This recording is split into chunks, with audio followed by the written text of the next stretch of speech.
चलिए आज एक ऐसे दावे पर नजर डालते हैं जिसने इंटरनेट पर काफी हलचल मचा दी है। क्या अमेरिका ने सच में वेनेजुएला पर हमला किया और वहां के राष्ट्रपति को किडनैप कर लिया? आइए इस पूरी कहानी को परत दर परत समझते हैं। तो ये दावा आया कहां से? ये एक बहुत पॉपुलर यूट्यूब वीडियो से लिया गया है, जिसमें कहा गया कि 3 जनवरी को अमेरिका ने वेनेजुएला पर धावा बोला और उसके राष्ट्रपति को उठा लिया। अब ये एक बहुत बहुत बड़ा आरोप है, तो देखते हैं कि ये कहानी आगे कैसे बढ़ती है।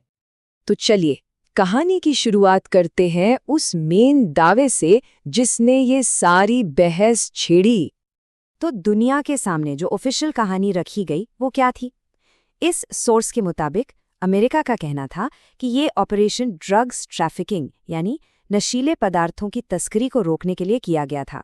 ये एक ऐसा कारण है जो अक्सर हमें अंतर्राष्ट्रीय दखलंदाजी में सुनने को मिलता है। लेकिन क्या बात सिर्फ ड्रग्स की थी या पर्दे के पीछे कोई और ही खेल चल रहा था?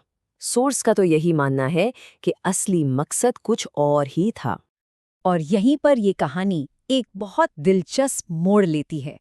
देखिए, एक तरफ तो ऑफिशियल कारण बताया गया ड्रग्स, लेकिन दूसरी तरफ वीडियो का दावा है कि असली निशाना वेनेजुएला के प्राकृतिक संसाधन थे।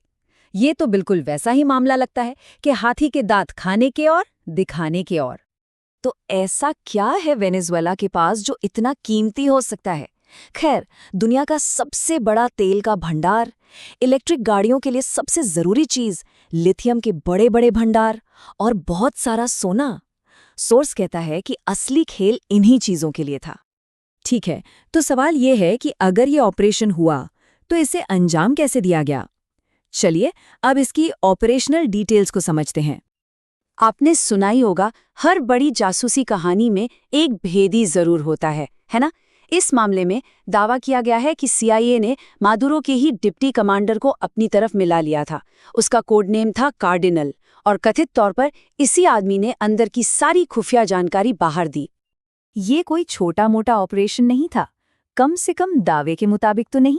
वीडियो इसे 4 हिस्सों में बांटता है। पहला, चुपके से रेकी करना। दूसरा, इलेक्ट्रॉनिक और साइबर हमला। तीसरा, हवाई हमला करके दबदबा बनाना। और आखिर में स्पेशल फोर्सेस का जाकर राष्ट्रपति को उठा लाना। सुनने में बिल्कुल एक फुल प्रूफ मिलिट्री प्लान जैसा लगता है। तो सोचिए, आप किसी देश के पूरे डिफेंस सिस्टम को कैसे ठप करेंगे? दावे के अनुसार F-35 फाइटर जेट्स ने नकली सिग्नल भेजकर रडार्स को धोखा दिया और जैसे ही वो कंफ्यूज हुए, ग्राउलर जेट्स ने आकर सिर्फ 9 सेकंड में 12 रडार स्टेशन तबाह कर दिए। मतलब एक डिजिटल स्ट्राइक से पूरे देश को अंधा कर दिया गया। और जैसे ही रडार बंद हुए, एक दूसरा हमला हुआ, एक देशव्यापी साइबर अटैक। सोर्स का दावा है कि पावर ग्रिड के विदेशी सॉफ्टवेयर में पहले से ही मैलवेयर डाल दिया गया था, जिसे बस एक्टिवेट किया और बूम, पूरे देश की बत्ती गुल हो गई। कल्पना कीजिए, पूरा अंधेरा और अफरा तफरी का माहौल। और अब आता है आखिरी हिस्सा। डेल्टा फोर्स के कमांडोज ने राष्ट्रपति को उनके बंकर जैसे कमरे में ढूंढा कैसे? वीडियो के मुताबिक उन्होंने वॉल पेनिट्रेटिंग रडार का इस्तेमाल किया, जिससे वो दीवारों के आर पार देख सकते थे, और फिर एक ब्लू टॉर्च से स्टील की मोटी दीवारें काट दी। सच कहूं तो ये सब सुनने में किसी हॉलीवुड की एक्शन फिल्म जैसा लगता है। तो वेनेजुएला में जो हुआ या जो होने का दावा किया जा रहा है, उसका असर सिर्फ वहीं तक सीमित नहीं था। इसके झटके पूरी दुनिया में महसूस किए गए। आइए देखते हैं कैसे। इस कहानी का असर सिर्फ वेनेजुएला तक ही सीमित नहीं था। वीडियो के अनुसार रूस और चीन के लिए भी इसके बड़े मायने थे। रूस के लिए ये उनके मशहूर S-300 डिफेंस सिस्टम की नाकामी थी, और चीन के लिए उसे ताइवान पर अपनी योजनाओं को तेजी से आगे बढ़ाने का एक बहाना मिल गया। और बात सिर्फ डिफेंस सिस्टम के फेल होने की नहीं थी। वीडियो का दावा है कि अमेरिका ने रूस के बने Su-30 फाइटर जेट्स को भी कब्जे में ले लिया। इसका मतलब ये है कि अब वो इन जेट्स की पूरी स्टडी कर सकते हैं, उनकी कमजोरियों का पता लगा सकते हैं, जिससे दुनिया भर में इन विमानों की साख पर सवाल उठ सकता है। तो इस पूरी कहानी का निचोड़ क्या है? बाकी दुनिया के लिए इसमें क्या सबक छिपा है?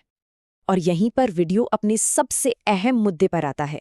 ये सिर्फ वेनेजुएला की कहानी नहीं है, ये बाकी सभी देशों के लिए एक चेतावनी है। और वो चेतावनी क्या है?